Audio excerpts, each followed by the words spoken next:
আজ ঝটপট নুডলস রান্না করব। এজন্য চুলায় প্যান বসিয়ে পানি দিয়ে দিব। পানির ভিতরে 1 চা চামচ পরিমাণ তেল লবণ দিয়ে ফুটতে দিব।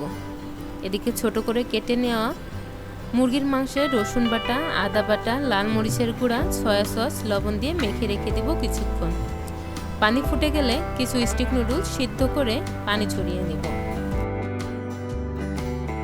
একটা পাত্রে 2টি ডিম ভেঙে নিয়ে তাতে গোলমরিচের গুঁড়া, লবণ ও সয়া সস দিয়ে ফেটে নিব।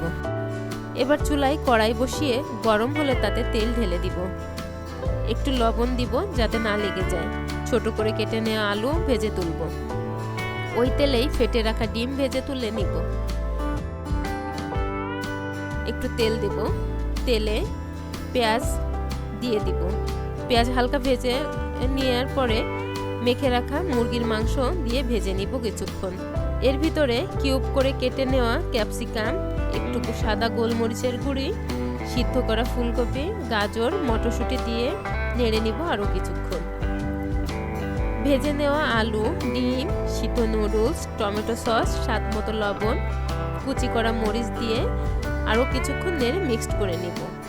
ব্যাস হয়ে গেল ঝটপট নুডলস।